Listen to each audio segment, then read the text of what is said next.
A couple months ago, I mentioned to a colleague that I was teaching summary writing, and the response came back, "Oh, you don't need to teach summary writing anymore. It's not a standard." If you're in that camp, I'm going to share with you some research that supports summary writing and why I think it's a good skill to start out with at the very beginning of the year. Stay tuned.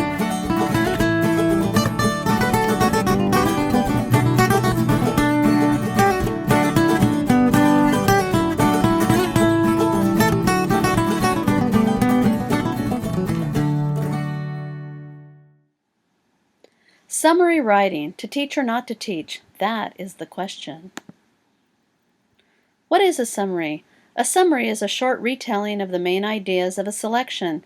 It must be paraphrased. Only the most important ideas or events will be included. Let's deconstruct that definition and find out what type of skills students use to summarize. First, they analyze. That means they look closely at the selection. Next, they need to evaluate the ideas. They need to give value to the ideas, which means that they need to determine if the events that take place in the selection are significant or insignificant. And finally, they need to synthesize. They need to condense or consolidate any information. So, for example, in this selection from The Tale of Peter Rabbit by Beatrix Potter, it says, he, referring to Peter, headed straight toward Mr. McGregor's garden. He squeezed under the gate and into the carrot patch. His mouth began to water as he spied the carrot greens. Directly, he sampled the carrots. From there, he filled his belly with crisp, juicy lettuce. Finally, he began nibbling on the sweet red strawberries and ran right into Mr. McGregor's boot. So the students need to be able to analyze this and evaluate it. So, which ideas in this selection are significant? Is it important to include in a summary that Peter went into the garden? Yes. So let's look at what Peter did when he was in the garden. He ate carrots, lettuce, and strawberries. Now, when you compare and contrast these, you find out that these are three similar events. So now we can condense these events into one event, which is that he ate fruits and vegetables. So we can paraphrase this by saying, first, Peter goes into Mr. McGregor's garden, which his mother told him not to do. Then he begins eating Mr. McGregor's fruits and vegetables. What do the standards say? So the old standards from the California Department of Education, 1998, for writing application says that students need to write summaries that contain the main ideas of the reading selection and the most significant details, which is the true definition of a summary. But in addition, students also had a listening and speaking skill. They needed to summarize major ideas and supporting evidence presented in spoken messages in formal presentations. So this was a listening and speaking standard where students could listen to a read aloud or a presentation and then verbally summarize what they heard. Now, those are no longer standards, but we do still have the speaking and listening standard that says paraphrase portions of a text read aloud or information presented in diverse media and formats, including visually, quantitatively, and orally.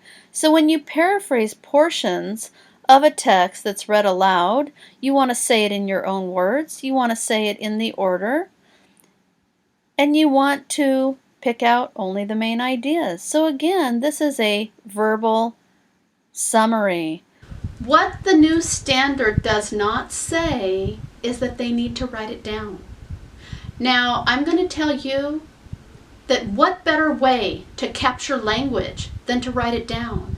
Everything I'm speaking right now is lost. It's invisible.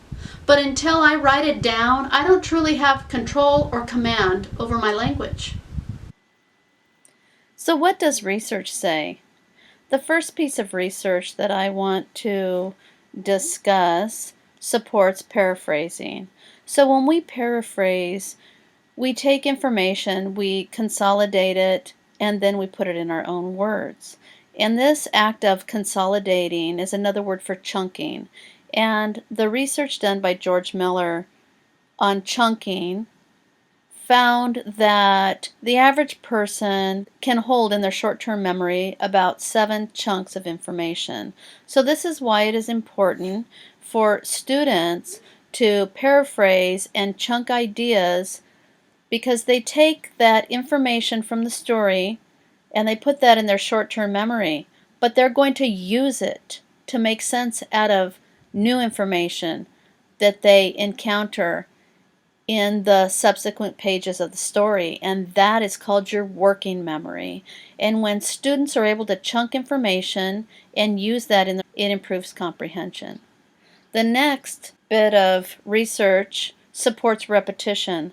When I teach summary writing, we constantly repeat our sentences, and the reason for that is because the more you repeat academic vocabulary and academic syntax, the better you become at it. And they know this from brain research. So what happens is that the white matter of the brain, which is basically the myelin for the most part, the axons of the brain cells become myelinated, which means that you become faster and more efficient at what you do. And the research that supports this was the brain imaging that they did on musicians.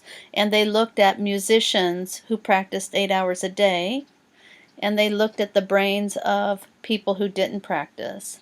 And there was significantly more myelin and white matter found in the brains of these musicians. And the final bit of research I wanted to talk about that supports summary writing is short-term memory to long-term memory. So when you practice these higher order thinking skills like analyzing and evaluating and synthesizing, and you repeat these skills over and over and over again, they go from short-term memory to long-term memory. When you take information or a skill and it's transferred from short-term memory to long-term memory, a structural change in the brain actually takes place. And if you want to learn more about that structural change, you can watch the TED Talk on YouTube by Laura Boyd. It's called After Watching This, Your Brain Will Never Be the Same, and she goes into great detail about the structural change of the brain. But you hear teachers say all the time, they learned it in first grade, they learned it in second grade, they learned it in third grade. Why don't they remember it? Because it never transferred from short-term to long-term. And that's what we need. We need a transfer from short-term memory to long-term memory. And through repetition, we can do that. So why is it important? For one, it improves comprehension. It does this by chunking information when we paraphrase and synthesize. It moves that information into the short-term memory, and we use that information in the short-term memory, which is now called our working memory. Next, it improves conversational skills. When I teach summary writing, I do a lot of think, pair, share, write.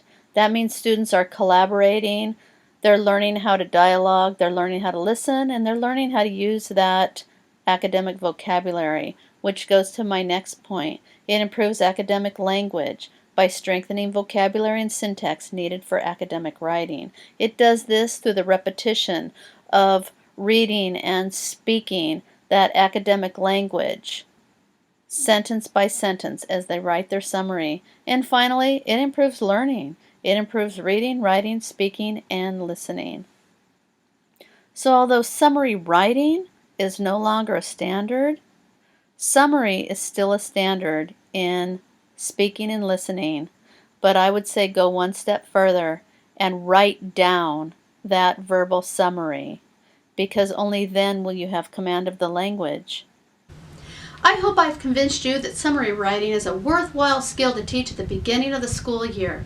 You can download my summary writing product on the website Teachers Pay Teachers, in my store Mima's Classroom. Additionally, there's a teaching video that goes along with it that you can find on YouTube. My name is Linda Moore, and my goal is to teach you and to motivate you to reach every learner every day. Thank you for watching.